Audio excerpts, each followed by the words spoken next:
किंबहुना सोय जीवात्मयाची लाहे ते तर जे होय तया नाम सुख. सुख तेगा किरीटी दावी जेल तुझं दिटी जे आत्मयाची भेटी जीवाशी होय.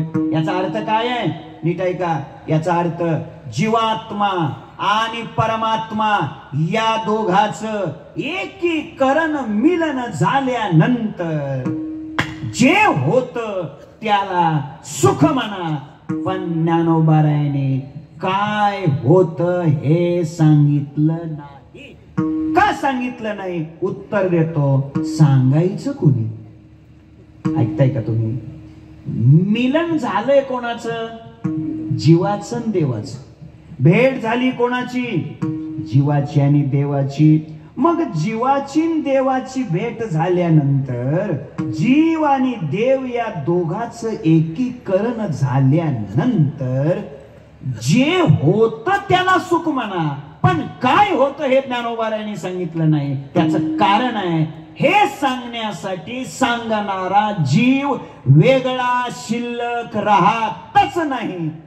सांगायचं कसं. सांगत आहे नाही सुख. थोड ऐका 18व्या अध्यायात किती गोड बोलतात ज्ञानोबाराय. जीवात्मा आणि परमात्मा या दोघांचं मिलन झाल्यावर जीव जीव रूपानं वेगळा शिल्लक राहतच नाही. आणि जर तो शिल्लक राहिला तर ज्ञानोबाराय सांगतात धिक्कार असो त्या बोलण्याचा. ज्ञानोबाराय सांगतात मा मी विश्वेश्वरू भेटे आणि जीव ग्रंथी न तुटे. हे बोल नको ओखटे कानी लावू किंवा मज हे शरण रिघेजे आणि जीवित्वेची अशी जे धिक या बोली नलजे प्रज्ञा केवी. अरे मला शरण येतो आणि पुन्हा जीवरूपानं शिल्लक राहतो हे शक्यच नाही. अर्थात एकदा का देवाची आणि जीवाची भेट झाली की तिथं जे होत त्याला सुख म्हणायचं. पण तिथं काय होत हे सांगता येत नाही. का सांगता येत नाही. सांगण्याकरता सांगणारा जीव देवाहून वेगळा शिल्लक राहतच नाही. म्हणून सांगता हे नये सुख. मला वाटतं तुम्हाला थोडी तकलीफ होत असेल आता जरा. म्हणजे हे लक्षात येत नसेल ना कळत नसेल ना. आणि तुम्हाला कळना गेलं हे मला कळतं. हे फार महत्वाचं आहे. तरी पण मी का सांगितलं त्याचं एक छोटं उत्तर देतो अजून. कीर्तनात असं असतं एवढं जरी तुम्हाला कळालं तरी सुद्धा चांगलं आहे. बऱ्याच वेळेला दुर्दैवानं आम्ही कीर्तनच असं करतो तमाशाची आठवण अजिबात होऊ देत नाही. हो हे काय कीर्तन आहे का. लक्षात ठेवा असलं असतं बाबा कीर्तनात. एवढं जरी यांच्या लक्षात आलं तरी सुद्धा पुष्कळ आहे. तरी सुद्धा सोपं करतो दादानो. भेट कुणाची झाली इथं जीवाची देवाची. आणि जीवाची देवाची या दोघांची अशी भेट झाली की त्या भेटीमध्ये जे होत असतं त्याला काय म्हणायचं सुख म्हणायचं. पण ते सांगता काय येत नाही. ते सांगण्यासाठी या भेटीतून कुणीतरी अर्थात जीव वेगळा व्हायला पाहिजे. आणि तो वेगळा होऊ शकतच नाही. कसा वेगळा होऊ शकत नाही त्याचं सोपं उदाहरण देतो. हे बाळांनो तुम्ही काला खाता का नाही. बोलणारे अरे काला काला रे. घरी घरी काला खाता का नाही. खाता काला कशाचा दूध आणि भाकरीचा. वा हुशार. दूध आणि भाकरीचा काला तुम्ही घरी खाता. बरोबर बरोबर अगदी लक्ष द्या. तर तो दूध भाकरीचा काला केल्यानंतर त्या काल्यामध्ये दूध असतं का रे. आता बोला की आता काय आता हे सोपं विचारलं की नाही. असतं ना दूध. मग काय झालं घरी आले होते महाराज घरी आले होते आणि सांगितलं ए महाराजाला चहा करा. पण आईने सांगितलं तुमची आईने सांगितलं दूध नाही ना घरात. दूध नाही. आणि काला केलेला स्वतः कशाचा. त्या दूध भाकरीच्या काल्यात दूध आहे का नाही आहे. आणि चहाला काही नव्हतं दूध नव्हतं. मग त्या काल्यातलं थोडं दूध चहाला काल्यातलं दूध थोडं चहाला देता का. काढता येईल का काल्यातलं दूध. काल्यात दूध नाही का आहे ना. बाजूला काढता येते का नाही. अजून सोपं करतो. ते दूध भाकरीचा जो काला असतो बर का. अजून एक सांगा त्या दूध भाकरीच्या काल्यात भाकर असते का. अगदी बरोबर, अगदी बरोबर, अगदी बरोबर. काय झालं होतं, दारात एक भिकारी आला होता, भिक्षुक आला होता म्हणा, किंवा उपवासी माणूस आला, भूक खूपच लागली होती. ते म्हणला काय करा पण चतकोर का होईना काय करा, भाकरी द्या. आणि काला केला होता 1.5 भाकरीचा काला केला होता, चतकोर तरी भाकर द्या. आता मला सांगा, त्या दूध भाकरीच्या काल्यात भाकर नाही का, आहे की नाही? मग त्याने किती भाकर मागितली, मग चतकोर भाकर देतो का त्यातली? चतकोर भाकर काढून देता का काल्यातली? काल्यात भाकर नाही का, बाजूला काढता येते का? काल्यात दूध नाही का, बाजूला काढता येतंय का? मग आता नीट कीर्तन आहे का, सर्वसामान्य दूध आणि भाकरी याचं मिलन झाल्यानंतर, एकीकरण झाल्यानंतर, सर्वसामान्य असलेल्या 2 जड पदार्थाचं मिलन झाल्यानंतर, जड कशाला यांना कळतंय, 2 पदार्थाचं मिलन झालं ना. आता ऐका, त्याच्यातून आता दूध राहिलंय का तिथं? नाही. भाकर राहिली का? नाही. भाकरपणाला विसरली, दूधपणाला विसरलं. आता दूध म्हणून काही बाजूला काढता येत नाही, भाकर म्हणून त्याच्यातून बाजूला काढता येत नाही. सर्वसामान्य असणाऱ्या 2 जड पदार्थाचं मिलन झाल्यानंतर जर त्याच्यातून बाजूला निघता येत नसेल, तर सच्चिदानंद घन असणारा परमात्मा आणि चैतन्य स्वरूप असणारा जीवात्मा, या दोघांचं मिलन झाल्यानंतर त्याच्यातून जीव बाजूला निघेलच कसा, आणि तो बाजूला काढता येतच नसल्यामुळे तिथं काय झालंय हे सांगता येत नाही. सांगता हे नाही सुख, हे सुख सांगता येत नाही. हे पहिलं उत्तर दिलं. एवढंच सांगतो काय सांगता येत नाही, एवढंच सांगतो, थांबतो. पहिलं उत्तर दिलं. दुसरं उत्तर देतो, सांगता काय येत नाही. तर दुसरं उत्तर आहे का, असं आहे, का सांगता येत नाही, त्याचं कारण असं आहे, जेव्हा साधक आपल्या आत्मस्वरूपापर्यंत, निजवस्तूपर्यंत, स्वस्वरूपापर्यंत पोहोचतो, साहजिकच त्याचं बोलणं संपलेलं असतं. सांगता हे नाही सुख, ज्ञान तुकोबरायचं बोलणं आहे, गोड लागे परी सांगताची नये, पैसे मिठी सये आवडीचे. ऐका, तिसरं उत्तर देतो, सांगता काय येत नाही. तिसरं उत्तर ऐका, तिसरं उत्तर असं आहे, ते सांगण्यासाठी तिथं शब्द थांबतात. ज्ञानोबरायची भाषा आहे, किंबहुना श्री निवृत्ती ती ठेविलो असो जिये स्थिती, ते काय देऊ हाती वाचेचिया. ते वाचेच्या हातात कुठं देता येतं का?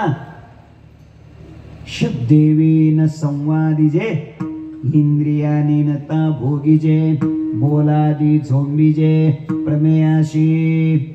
शब्देविन संवादो, दुजे विन अनुवादो, हे तव कैसेनी, हे तव कैसेनी.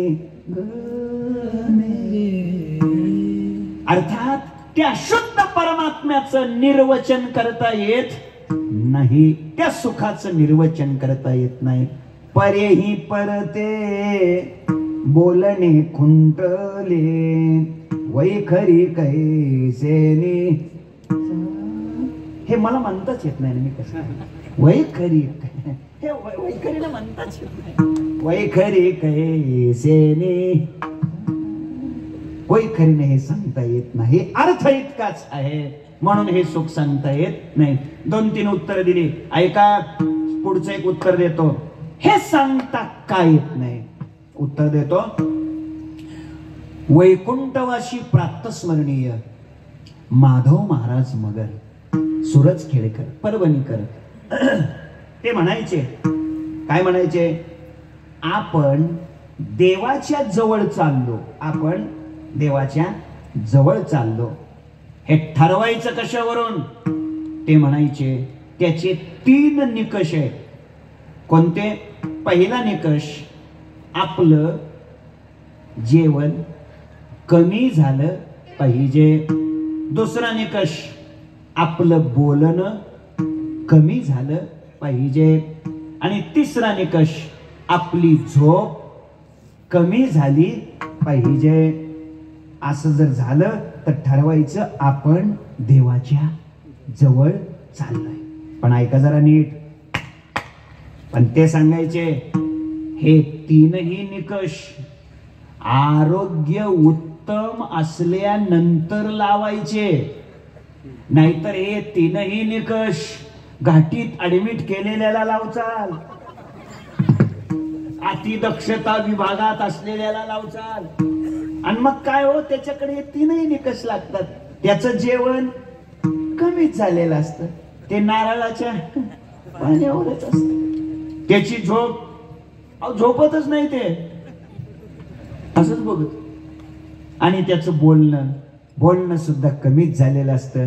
त्याच्या तोंडातून काय कळलं का तुम्हाला? मी बोललोय, कळलं नाही? आणि मग आपण ठरवायचं ते देवाच्या जवळ चाललेले. नाही लक्षात आलं का?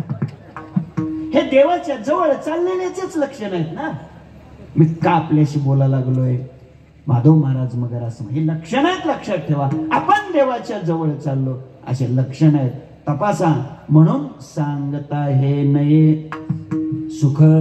मला वाटतं मी 2-4 उत्तर दिली आणि याच विषयातलं शेवटचं उत्तर देतो. संतांच्या सहवासामध्ये प्राप्त होणार सुख सांगता का येत नाही?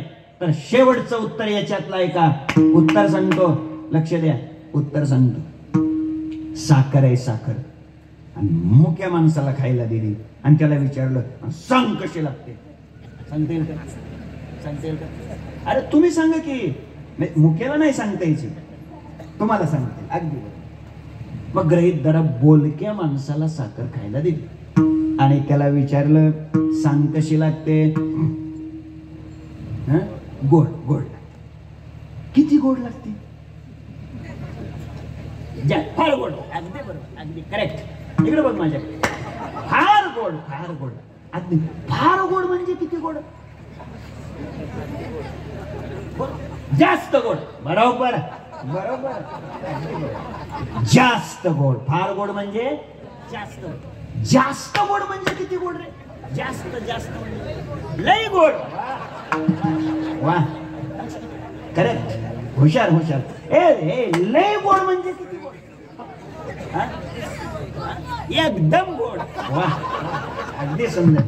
खरं सांग रे, एकदम गोड म्हणजे किती गोड? खूप गोड. वा, चांगली गोष्ट आहे. खूप गोड म्हणजे किती गोड? झालं. खूप गोड म्हणजे भरपूर गोड. भरपूर गोड म्हणजे किती? बक्कळ गोड. मी पण चिमट सोडली नाही. म्हणलं बक्कळ गोड म्हणजे किती गोड? हे वैतागलं. हे म्हणलं मायंदाळ गोड. पण आपण बी थांबलो नाही. म्हणलं मायंदाळ गोड म्हणजे किती गोड? ते पोरग वैतागलं आणि ते म्हणला महाराज खाऊन बघा मग कळतंय. आता माझा मुद्दा थांबलाय. आता मुद्दा माझा थांबलाय. संत महात्म्याच्या सहवासात किती सुख आहे हे सुवर्ण महोत्सवाच्या पंढरी असलेल्या पिवळी पंढरी, पांढरी पिंपळगाव त्या सप्तात येऊन बघा मग कळतंय.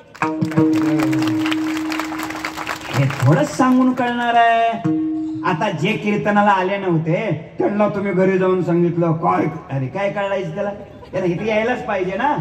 हे एक प्रमाण देतो तुकोबाराय सांगतात, प्रेम नये सांगता बोलता दाविता अनुभव चित्त जाणे. आणि म्हणून सांगता हे नये सुख कीर्ती मुख न पुरे. मुखानं वर्णन करायचं ठरलं तर संतांचं वर्णन या मुखानं होऊ शकत नाही. संतांची कीर्ती या मुखानं करता येत नाही, कारण कीर्तिमुख त्यांचे नारायण. मग आपण करावं काय?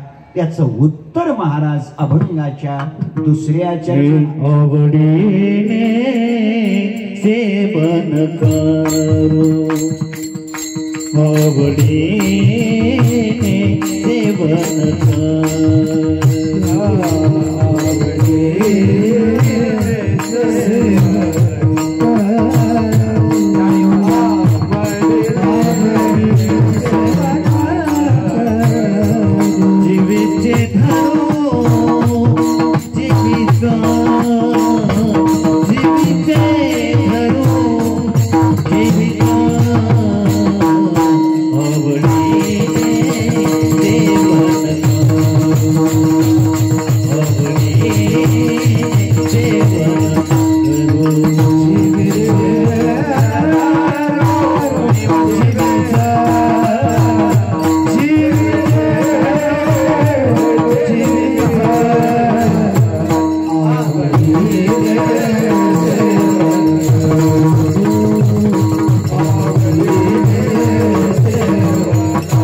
जीवेचे धरू जीवेच.